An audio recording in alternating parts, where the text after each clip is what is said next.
It's easy to get lost. This is The Revenue Maze, and I'm Valerie Cobb. Join me as we navigate the halls, dead ends, and U-turns on your path towards upward growth trajectory. The Revenue Maze is sponsored by Revenue Northstar, guidance and execution through fractional revenue leadership, uncovering hidden revenues, and empowering small business growth through process-driven sales customized to your company environment. Welcome, everybody, to another great episode of The Revenue Maze. I am super excited about this really fun guest. We have a great time talking to each other. Like anything else, he's an innovative industry leader, but what is really cool is he had all three of his books became international Amazon bestsellers. So I'm super excited about that. He has launched a product startup, Tonoptic, in 2022, and he is a principal at Finian. And I'd like to welcome Fabian Geyrhalter.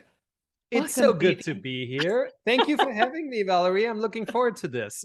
I am too, and I want to hear all about the amazing books and all the great things that you're doing, but you always have to answer my question. It's the game we play, right? It's a good game you play. You've got a thing going there. Yeah. What is one thing that you can tell listeners or viewers and listeners that they can do to get out of the revenue maze? Well, my advice is, and this is kind of like an overall advice, right? It's really rethink your brand strategy on a yearly basis.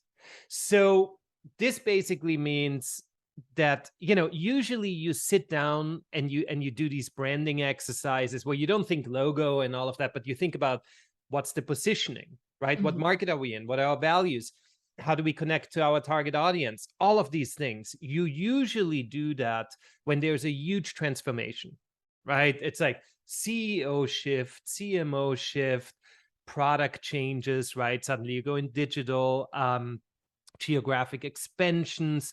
There are all of these reasons where you bring in an expert and you sit down and you do this big powwow about like, how are we really positioned from a brand perspective? I found that if you do this, not, whenever it's really, really necessary and there's fire and you need to put the fire out, right? But if you do this and you basically, quote unquote, sit on a rock once a year with the core C-suite, which of course everyone's like, when would that ever happen? Well, if companies can do retreats, they can do that, right? Yeah. And if you spend a good 4 hours to a half day together, and you really think about, okay, based on the last 12 months, how are we positioned in the marketplace? What did we learn from a brand perspective? Is our audience shrinking? Is it expanding? Should we shrink it? Are we going more niche? Should we actually, where are we going and where's our audience and how do we meet them in the middle? And so that to me is the beauty of brand strategy, when it's kind of combining product vision, marketing vision, sales, everything under one hat. But it directly relates to how is the company doing from a culture perspective, right? How are people getting along? Are we having difficulties hiring? Are our values internally clear? And are they representative of the values of our audience? Right? Whatever that audience is. And does it sync up with our offering? And so this whole overarching idea of sitting down and really thinking about your brand positioning once a year is kind of like it's more of like a chiropractor. You don't have to go to the hospital, you're just like, let's crack that. Let's see where it hurts. And let's really spend time uncovering that why again, because quite frankly, it's like, you have this big why and you're like, this is our vision. This is our North Star. You can call it any of these jargons, right? But really, where are we heading, right? And there's always usually, I even like to have one word. It's like one word. That's your brand DNA, right? What's your brand DNA? There should be one word. But that word can change, right? Like that vision can change. And very often it ends up being a sales vision or a product vision or whatever, right? But it's not an overarching brand vision, like what's our why. And I mean, given the news of Patagonia yesterday, we record this, I mean, there has always been a North Star for the company, and they've been pushing it through and keep pushing it through. And that is very rare. Most other firms, they usually pivot around and they kind of like change a little bit based on the environment that they're in and the audience and the sales, etc. So I finished my monologue there, but that's my one advice. My one advice to actually kickstart revenue again and really uncover something. So I love it because it so aligns with, I don't know if you've read Ed Catmull's book, Creativity Inc., but having that offsite, you could totally add that 4 to 6 hours to that whole executive retreat, and he called it something else, but it's basically a debrief. And now, what are we doing? And it's interesting that it's so difficult for a group to get together to talk about that once a year, right? I mean, it's like, seriously, that is not that. I mean, you think about like NASCAR drivers, right? And they are perfect at the debrief, right? That what is working, what is not working, and what do we need to change? I mean, it's just very simple. And every time they finish a race, that's exactly what they do to improve by like 1% or something. Why wouldn't they look at brand positioning? Why wouldn't they look at that holistically? When you think about this, a NASCAR driver, right?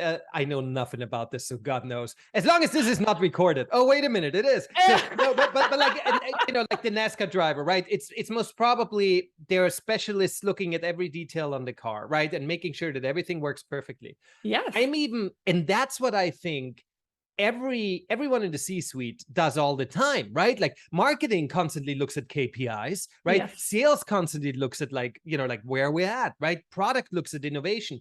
But what no one looks at is what's happening as a whole. I mean, of course, the CEO/founder, whoever is in the reins, they have a pretty good idea, but they have absolutely not the right perspective from afar because they're way too deep in it, right? Yes. Like they either push through a vision that they had 3 years ago that had to be adjusted 2 years ago, but no one told them, or they're going way too visionary where it's not even connecting with the audience yet. And so I think that the goal of this is to have this holistic overview of a brand where really everything from inside to the outside to is just in sync and everyone is singing the same song, right? I said this one time and I keep quoting me, but it actually, I think it's a good way of saying, keep quoting I keep quoting myself on the podcast while I'm talking. No, but I said this thing and I think it fits so perfectly into this. It's like you have to create the word before you spread the gospel, right? It's like that's the thing. It's like everyone has to come together again and figure out what is that word that we keep spreading, and that's how you connect. It's so true. And I know we're kind of laughing a little bit about that, but it's so prevalent. It really is so prevalent what you're talking about, right? I'm dealing with somebody right now, and you would think that they take a step back and go, but it's just like, hey, I've got this great idea. Therefore, it goes out to market, and everybody should know. We call it a hero in our own mind. Everybody should know what I'm talking about, right? Just immediately. It's the next big thing. It's like the next exciting thing that's sizzling, right? It's like I know a lot of CMOs. They come back from wherever, from a conference, from a meeting, from a vacation, and they read something or they got some information. They're like, "Hey, team, we're doing this now," and it's like. And it might totally, absolutely not be aligned with the rest of the big picture, but it's like, this is the hot new thing. And so I think that realignment is important to kind of get real and say where we really at, what are really the opportunities, why are we really all doing this, right? And create excitement again for everyone, right? Yeah. And I think it helps also because when you were talking about the cultural aspect, getting that alignment, but also that visibility is so important, because it's so funny how off north you keep talking about, Northstar, which, believe it or not, is part of my company name. But when we True, talk true. about that, yeah, there you go. There's the Yep. plug. Talking about alignment. Yeah, talk about alignment. But it's so interesting how far off true north we get, even in a week. I can't remember. Oh, my brain is blank. Come on. The memory, the father of memory. You probably know who I'm talking about. Anyways, how quickly we forget certain aspects, like within 30 days, and again, we are recording. So if I get the stat wrong, but the point is the point, Yeah. right? So Yeah. we only, in 30 days, we only remember like 10% or something of Yeah. what we heard. And it's ridiculous that you wouldn't have a regular cadence setups to say, okay, let's get us back to true north every single time. Because if you can't even remember after 30 days, then Yeah, what? and so I mean, when I work with startups, I tell them, look, it's like, here is who you are now, print it out, put it on your monitor, and every time you write a piece of content, every time you put something out there, know that this is you and everything else is not you. So you have to make sure this is you.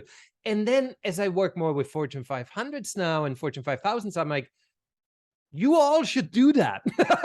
You need to do this. You actually need to be reminded who you are, why you do this, because it just gets out of hand. Like you said, it's like you already forgot something that happened 10 days ago. But if this is, if you're constantly thinking about campaigns and about meeting sales goals and KPIs and the new product launch, your brain is always going right around this tiny little piece in a big company, in a big brand, right? Yeah. And for that to actually connect to the big why and to the bigger company, that's what so many companies get wrong. And it's mind blowing when you think about it, because it's the simplest thing. It's like, well, here's the brand and here are all the products and the offerings, and it all needs to go right up there. It's like really simple, but it's really difficult. It really is. It's like, I'm not even blaming anyone. I'm saying like, this is something that I think if everyone has that continuous reminder and that reset, at like every 12 months or so,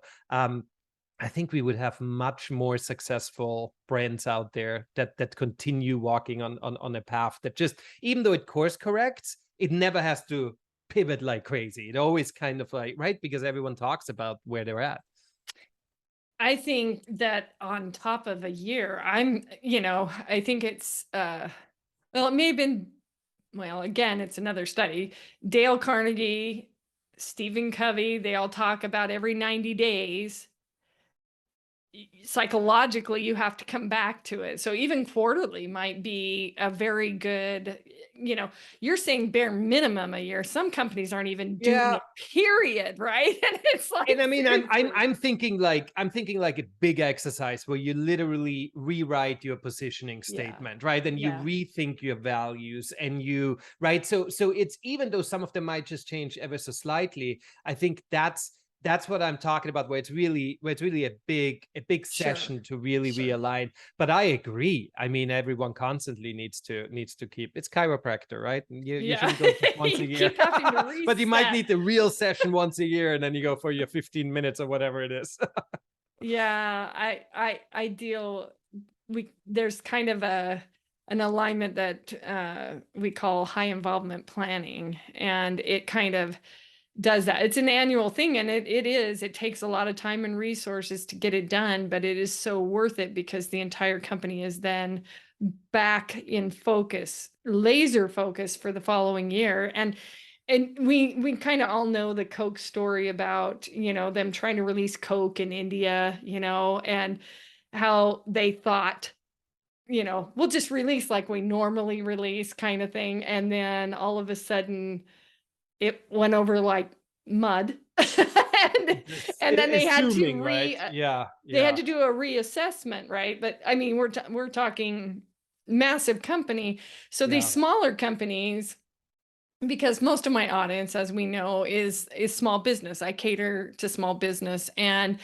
trying to learn those best practices. And one of the things that I really liked what you said is, you're dealing with these Fortune 500s that are even struggling with this. So if they are even struggling remembering to do this, then what kind of tips can you kind of, so it's I find if things are in bite size, it's not so overwhelming for people. So you're like once a year have this big meeting, but it doesn't have to feel that daunting. And I'm sure you've got some tips on kind of how that can be done with the smaller businesses that maybe not have the bandwidth of a Fortune Yeah. 500 and those kinds of things. Yeah, no, absolutely. And I mean, as a small business, I mean, so many things in your life are so much more difficult. That is not one of them. Because that's actually for Fortune Exactly. 500, realigning the entire company in the heads of all divisions. And oh, please, that's you have it easy, right? You've got to, if you're lucky, you have a C-suite of like, like two handfuls of people, right? Yeah. And finding time from them, to sit together and go through a structured approach, either bring someone in from the outside, right? Yeah. Or, and I would always say bring someone in from the outside, because it is so good for someone to just kind of like push you and look Yes. at it from a big picture, right? And then all you have to do is really sit back, relax, right? Have a coffee in the beginning, have a glass of wine at the end. Seriously, it's just sitting together, talking about business and talking about the brand and how can you make it better. And you just fill out these statements as a group as you go. There doesn't need to be a copywriter involved. There doesn't need to be marketing involved. It's just like you yourself fill in a couple of words in a template that you reuse year after year.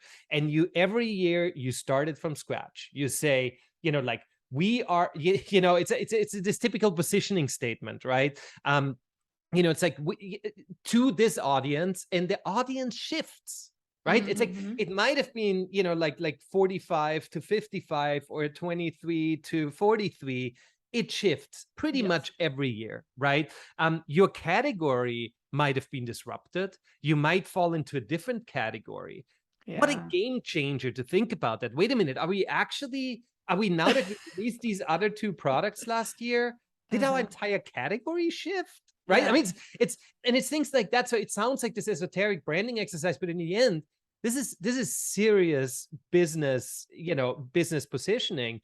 And then all the benefits, how have the benefits changed that you provide now that you have this different suite of services, or that you got rid of some services or products and you added some more. And then in the end, I always like to end it with because, right? So to this audience, we fit into this category, we have these benefits, and that's a typical positioning statement. But I love to end it with like Simon Sinek's why, right? Like, because, and what's the because? Yeah. Like why would you care? Why would your employees care? Why would your audience care? Why do you Oh. exist as a brand? And that's the moment where you usually shift from coffee to wine, right? And you're like, whoa, it's like, now what, right? Like, but because that why as a founder, it might have been very different in the first 12 months than it is now that you have a small business, right? You've got like 10, 20, 30, 50 employees, right? Mhm. It's a very different why, and it's also a shared why. Like now you Mhm. share the why with your audience and your employees. So those kind of exercises, and even if it's just that one sentence, just find the time to rethink that sentence once a year. I think can have an amazing ripple effect on the entire company. Yeah. It is when you see that sort of happen, it is mind-blowing, as you start to when you if especially if you're like if you're in, let's talk about startups. Let's just Yeah. start there. You're this founder has this great idea, and we all know the Segway model that they were ahead of the curve, and there was a lot of issues, right? So ideal in a lot of complex environments. So a lot of times on the edge of the curve for what people even understand. So human capacity to understand something. That's why we have also AI, right? I mean, I think it was no, I'm getting his name. Google, Asher. Anyways, doesn't matter. Don't count on me for names. Yeah. Anyways, I was we talk about the human capacity to catch up with technology, and you brought up something really interesting too, because years ago, and I'm older, so I'll go back a little bit, but years ago, um just take fashion trends. They used to change maybe every 100 years, right? Then they You're changed. that old. I am that old. 50 years. And then just looking at the historical Yeah, yeah, aspect yeah, of it, yeah. because actually, history of costume can, even in paintings and art, you can actually tell the era by what they're wearing, right? Or how Right, they're right, right, painting right, it. right. Right. So, anyways, as you start looking at that, fashion trends started changing like in the 70s, I think it was every 10 years. And It now had it's fast sped up. fashion. Yep. Then it was like every 5, then it was every 2, and now it's every 1. And to elaborate the point, if you have a product that at first is something that you don't even, it hits the market, but it's an education piece where people don't understand it. They don't even have the capacity to understand what you're offering yet, right? So you're doing this Yep. education piece. Your why it will be completely different than 4 years down the road Yeah. when everybody understands it. I mean, think of Yep. Apple and all that kind of Yep. stuff. They start to understand it. I had to explain computer hardware to somebody, right? And they were like, I don't understand this, because it was not even in their frame of reference, right? Yeah. So, and the evolution going through that. So what you're talking about is saying, stay on that, because that is going to change from year to year. And if you All the don't, time. Yeah. down the road, you're going to actually start to lose following, because you're so off north that you can't even get back, right? And I just think it's so important what And you're talking about. usually, because you start feeling uncomfortable, right? Like there's Yeah. this certain uncomfort where you're like, wait a minute, like something is off, but I really don't know what, because sometimes it's like all these little things that are off, right? Yeah. And you just have to really like massage all of them, and suddenly you're like, whoa, re-energized, let's move, right? And I think your analogy about fast fashion, which by the way is crazy, fast fashion, right? But that idea, and let's get sidetracked on that for a second. The idea of fast fashion is actually really fascinating, because on the one hand, you're like, this is completely crazy for the environment and for everything, right? And then on the Yeah. other hand, since it changes every year, you know exactly what you have in your closet from 5 years ago. It's gonna be fashionable again in 2 years Yeah, anyway. you can It's like this. recirculate. It's like this recircling, which is kind of like from an innovative point of view, it's I don't know, right? Like how Yeah. much innovation there is, or I would just going through this much faster. Um, but yeah, that's to me, that shows you, that analogy shows you how things are really moving extremely fast. And the strange thing is, it used to be only D2C. Well, used to be, because not like we had D2C for so long, but it used to be B2C, and then now it's D2C. But it's really in B2B too, because there's so many disruptors coming in, and you just don't even know about them in the first couple of months, and they're already amassing, like these audiences. And so it really, that recalibrating from a brand point of view is really, really extremely important. Yeah. Yeah, it is. I just think of the competition as the wolf at everybody's tail all the time. And that is always like this. Ugh. And yeah, I think what you're doing and explaining to these guys is very digestible. Honestly, if they would just get it on their calendar and know they are going to do it. Exactly. What was the big post recently? Everybody is in budgeting and they have no budget. And it's like, well, yeah, we used to talk about that all the time too. Everybody's in budgeting anonymous. And that's why we pay 3 times the price of our home in a mortgage to borrow what we want to borrow, right? I mean, that's So true. so at the end of the day, you're if it's kind of where you're going to laser focus and make sure that you're staying on track for what you're doing, and by just sticking it on the calendar. Yeah, and talking about budgeting, not in your way, but in the way of, a lot of the founders and a lot of the CEOs listening, they're like, well, we didn't budget for that exercise, right? And it's like, Yeah. this should not be a marketing exercise. This should be literally, you take a tiny piece from every department, because that's what that is. This is sales, this is product development, this is everything. And it's not Every going to hurt. department. And you have that money. It's like what is it going to cost, right? It's just going to cost the salary of the people plus, a facilitator. So It's actually, the return on investment is amazing, because when you go into it and you say you cannot afford to not do this. Exactly. You will have no budget because there will be no company. That's right. That is a bigger problem. That's a bigger problem. I love that. It's so true. It's so true. I love your quote behind you. And so for people who are listening, it says branding is a layer of insurance for your company. You're investing in it as a strategy so you don't have to compete on price and can gain a loyal tribe that participates in your brand and not your offering alone. And what I love about that quote is most find themselves in the commodity zone, which is price, if they don't do this, right? I mean, if they don't pay attention to this, this is where they're going to be. And again, I'm not a CMO, so we're talking just from a holistic revenue standpoint.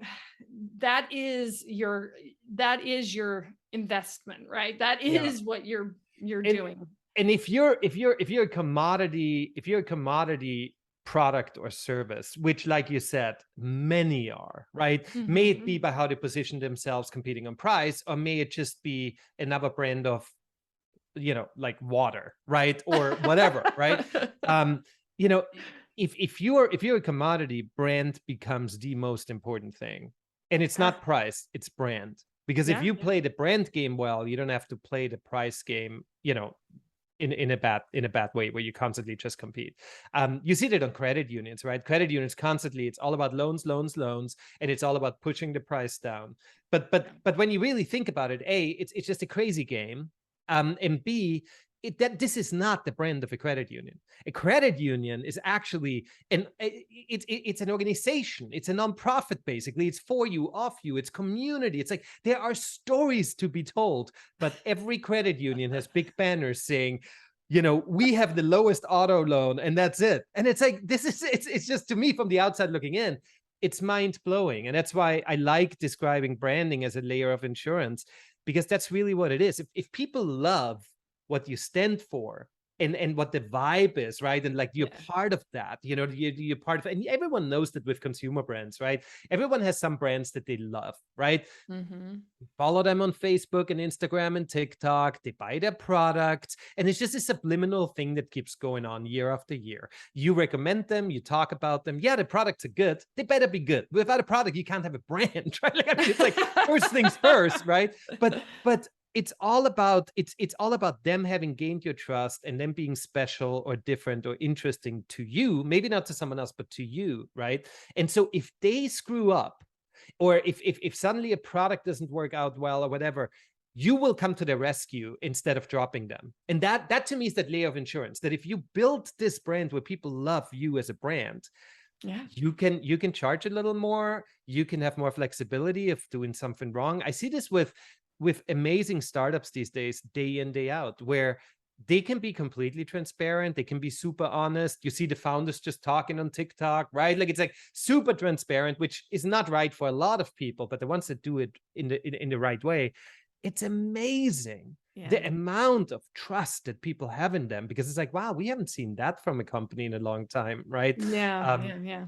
And you compete with them. Like most companies compete with those kind of companies today, and they're gonna grow very, very quickly.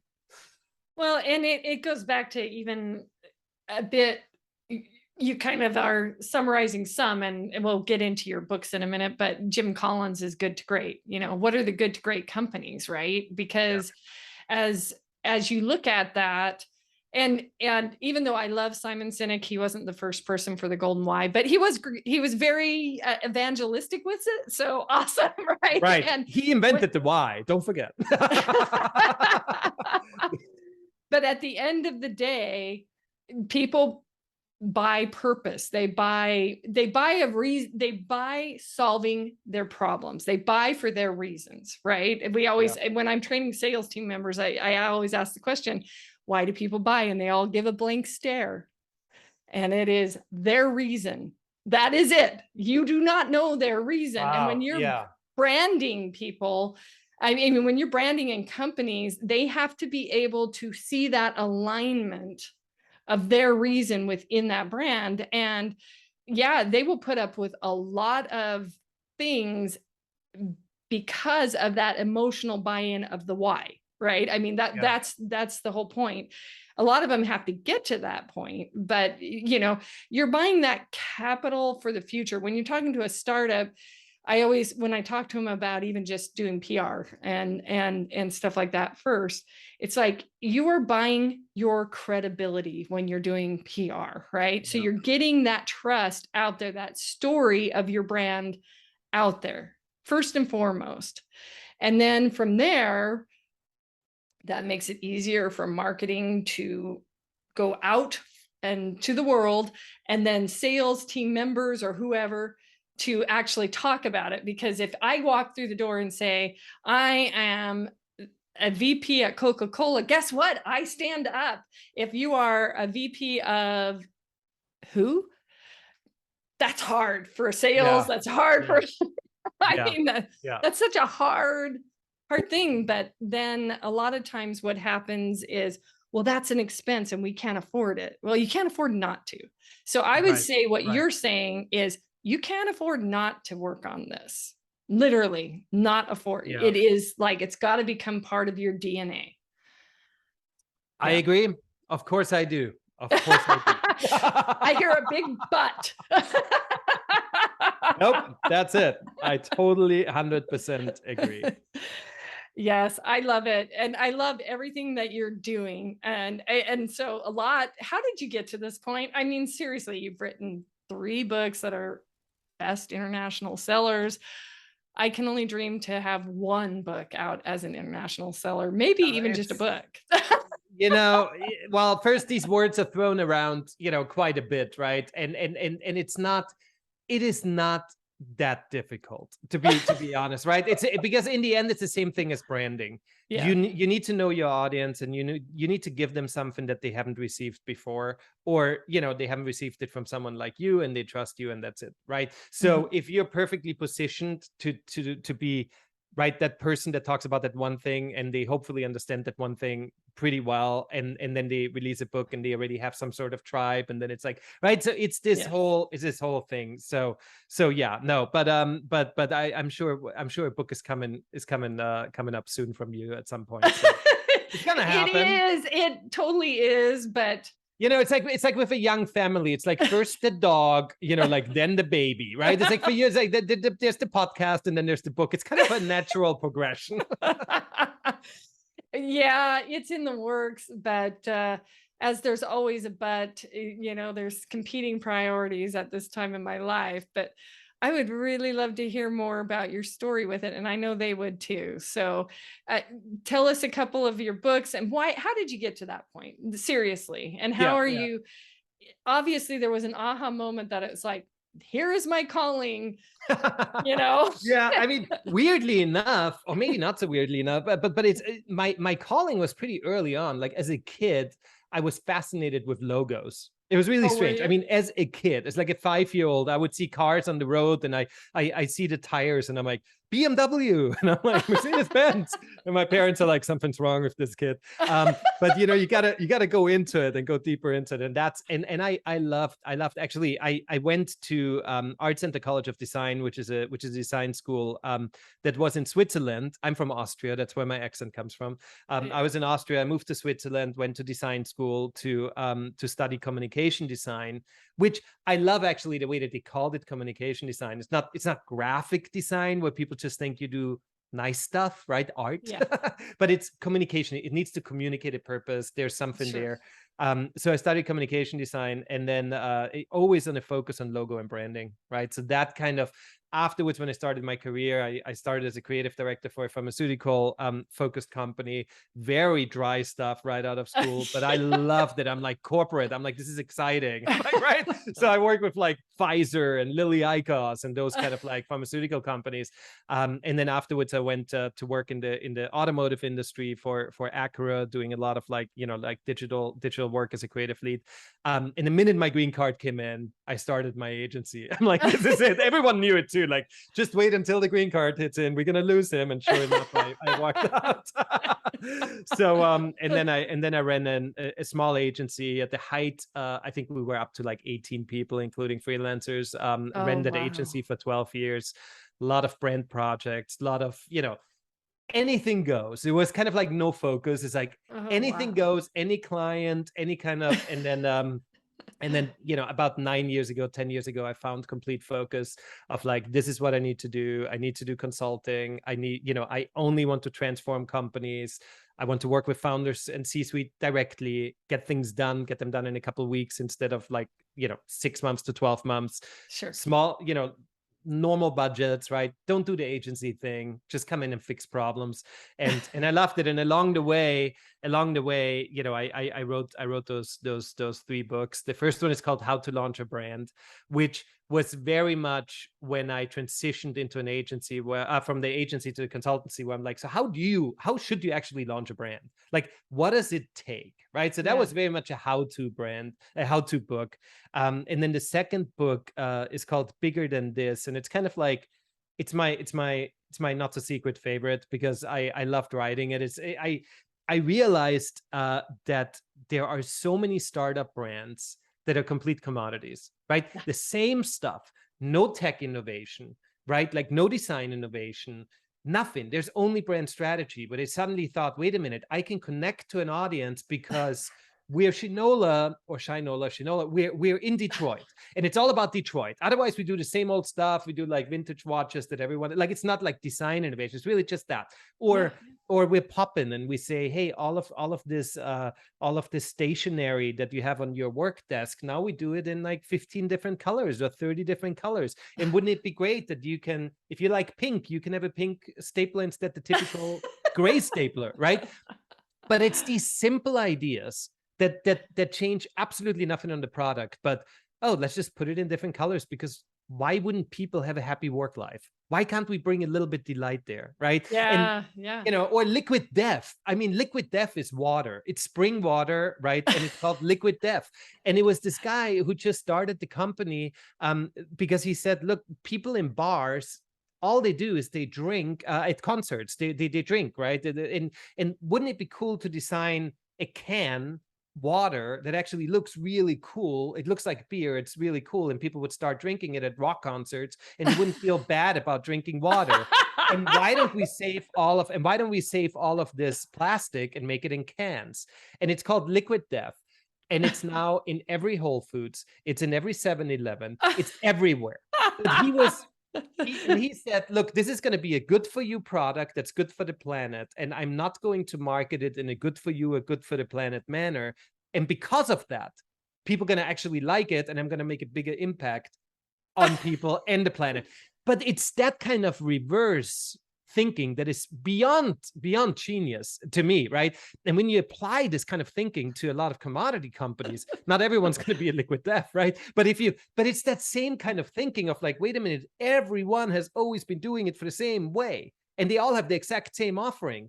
Like, what can we do to actually be different? And usually it goes thinking about a niche audience, really understanding them, and then saying, well, they would do it totally differently. Like, they would love something that's totally different, right? If you go to a punk rock show and you drink water, you don't want to have a Dasani in your hand. You want to have something cool.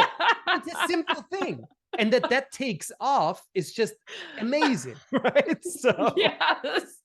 So, Oh. so that book very much talks about what are those 8 traits that I saw in these startups that you can actually use for your company. And you don't use all of them, but you use 1 or 2, and some of them are transparency and authenticity and like some of these buzzwords, but I go into them deeply and I actually study brands that solely because they applied it really, really well, like radical transparency in the apparel industry. There's a company called Everlane, and that's what they do. You go to the website, you see exactly each garment, you see how much it cost them to create, right? Like where it was created, how much it cost them, and how much they sell it to you for. And it's the simplest things. But the problem is that any company that has a significant amount of employees, they can't do those things anymore because they're scared. They are scared. Yeah, I was actually rightfully so. I was coming up with taglines as you were doing it. It's like this therapeutic session for me right now, right? Because I'm like, So maybe that is the good name for my book. Maybe that is. There you go. And I absolutely love it. I am definitely going to go buy that one You for know, sure. it's funny because we haven't talked about my third book, but it's called the Brand Therapy book. So this was brand therapy already. It is. And there is some really cool things out there that I want to connect you immediately with, that I know out of my network, just thinking about it, because of the need that is so much out there right at this time, right? For thinking outside the box, because there is a lot out there that'll say, well, then we're the branding agent, we're the this, we're that, kind of thing. And it really does.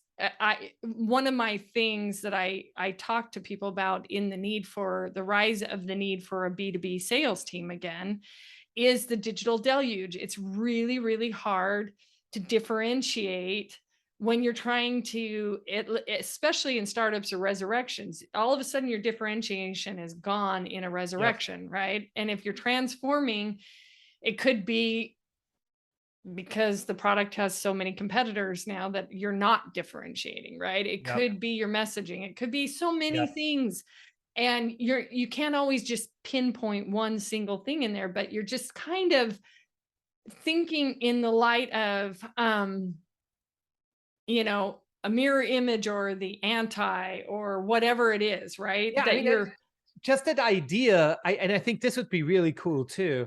If you sit down, and we talked about this once a year, right? Whatever, like let's do it half a year, it doesn't matter. But that idea, like sitting down and actually do this exercise with the entire team of like, if we were a startup today, like all of us here, right? We might be a 50 people company, right? We might be successful, or we might be a legacy company, right? But we're all here. If you would work for a startup and we would be this startup and we could do anything because we have budget, we can do anything. What would you do today? Like, this can be positioning, this can be advertising, this can be product, this can be whatever. This can be a campaign, it can be copy, whatever you come up with. Like half an hour, everyone their idea, stick the post-it here. What would you do if we were a startup today and start from scratch? How cool would that be? Because then suddenly you see, oh, wow, everyone is somewhere totally different than where this company is. And isn't that scary? Or doesn't this allow us to actually really take an opportunity and say, wow, a lot of people go into this one direction. They might know the market better than us because they're salespeople or their product and they're deep inside of it, right? But I think it's scary, and it's also a scary good opportunity if you actually like force yourself to lean into this all the time, instead of being like, oh, competition and like marketplace and like just keep moving forward, keep pushing. Well, and it would be super exciting. So the original title of my book, I'll tell you it because it's kind of funny. Now everyone knows, everyone knows. It was, no, I had told several people, but my original title is I Can't Help You. And it was about, the entire thing is about looking under the hood and being able to debrief and figure out what is happening. But so many won't do that, right? So if you sat down and asked the question, okay, if we were a startup and you had all the money and you had all of your knowledge and all of those things, what would you do, right? And now that you're a legacy or whatever, what would you do? A lot of people won't even get to that question. You know what I mean? And if they can't get to that question, then I can't help them, right? You cannot help them if they will not get to that question. And so in thinking of so many people that could use like your books and your consulting and all of that, some of that turns into that, oh, well, we'll get to that another day, or that's not important. Yeah. And so I often think, when you're saying brand therapy, that sometimes that's what it does boil down to, is going, wait a minute, if you were to go to a therapeutic session, what would they start to do? They would peel what's going wrong, and ask the question. And so many people will not ask the question because they're afraid of the response, which is so weird because they want that answer, right? I think it's like, right. It is really, and the thing is, I have plenty of empathy with founders in the C-suite of why they are afraid. Yeah, because there's already enough other stuff they gotta fix, right? I mean, it's like it's like we have enough going on. If you now suddenly like open that lid, but the thing is, it's kind of like going to your physical once a year, right? If you Yeah. if you don't do it for a couple years, you might have a major life event, right? Like Yeah. something might go majorly wrong. And I Mhm. think with the company, it's the same thing.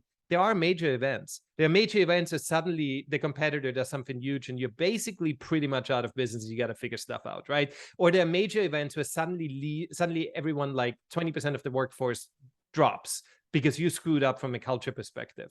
Or like there are all of these things. But if Yeah. you just align and keep aligning, right? It's like, but I totally agree. I love that idea of the way that you just quickly positioned your book, right? Yeah. Where it's can't help you. And here's why. instead of There's instead of like why. every other consultant of like 5 ways to do this and this, right? You actually say, can't help you. And then of course, when you read the book, it's like, if I would actually change my mindset, people Yes. could help me. And there are plenty of people out there who say, here are the 5 ways to do X, right? Like, but you can't even get there because your mindset is so it's in the end, it's really only one thing that always gets everyone not to achieve any of the dreams, and it's fear. Right. I mean, Fear. for everyone, that's for a little kid that goes to school, or doesn't. Right. And that's for someone going on a podcast. And that's for someone actually saying, I'm going to completely flip this company around. Because if we don't do it now, someone will in the next couple of months who does not have, who doesn't have the fear. Right. Yeah. Yeah. It can definitely stop you from everything, all of your dreams. I mean, Yeah. my mom used to always say, you might as well shoot for the stars and miss versus shooting for a pile of manure and hitting, right? That's exactly right. And it worked. And it worked, right? And it That's worked. exactly it. That's exactly it. So now this is a verbal commitment in front of the entire audience that you're actually gonna get your book written in the next Yes, it's 12 a months. verbal There commitment. we go. It has been said, it has been recorded, unless you cut this out, but you can't cut that out. Yeah, no, we won't. So, what do you love? You talked about loving logos since you were 5. What do you love to do in your free time? What is what's your passion other than what you're doing right now? If you say Well, that again, how do you detox? How do you kind of go just kind of yeah. go? Yeah, I don't brand for fun. Like it's not like I do it like it's like but I mean I do love what I do, and I like to, but it's really, I mean, I think most founders or most consultants are gonna say the same thing. It's like get out in nature, do things to kind of like decompress and all of that. But I mean, I have other passions. The problem is most of my passions I like turning into a business. So it's like another passion of mine is music. I'm big into music. My father was a big violinist in Vienna. It's this typical Vienna upbringing, right? Like, Yeah. so his office was like the big Musikverein in Vienna and all of that. But it's like I grew up with music, absolutely love music. I started collecting records a long time ago. I've got like 1,800 records or something. Records like vinyl, old school, which Vinyl. is Yeah, yeah, coming yeah. back. I know that. Um, and so of course, during the pandemic, I'm like, wait a minute, wouldn't it be cool if you could actually read the spines of records in your bookcase, and you could just like push it and it turns out 90 degrees and you can flip through it and push it back. And Yeah. sure enough, I went all in and I hired an engineer, I hired a designer, I created a product. And so now I'm like, I think I'm like $50,000 in. We have a prototype out there. We're completely redoing it right now. So that's my other thing that I'm doing next to the other things. But yeah, it's usually when you talk to a lot of entrepreneurs and you advise entrepreneurs and you understand that branding has a lot of power, it's hard not to turn into your own entrepreneurial like ventures. It's like Yeah. it would be kind of like a missed opportunity. So who knows what's going to happen with that, but it's pretty exciting. So that's one of my passion, and now it's hopefully turning into a business. I 100%. So I have to ask you the question too. So do you play violin or just you got the passion Well, of music, but from Vienna and your father, but not. Well, it's I have the passion for music, but I am not. I'm more on the outside of it. So my dad, of course, he felt the obligation to hand me a violin at a young age, and he very quickly understood. And to quote him, he said, "No, he's normal." So I don't have the bug. I'm normal, meaning I'm completely not talented whatsoever. So I left the violin by the wayside, and I'm still doing some music, some more modern music projects with a friend. So we're releasing some stuff too. So as I said, everything that I do for fun, I try to make it something professional, because it's just it brings more excitement into life. Oh, it just brings up so many memories of singing opera. And just when you were talking about Vienna and all the, I was Did like, you sing in oh, Vienna?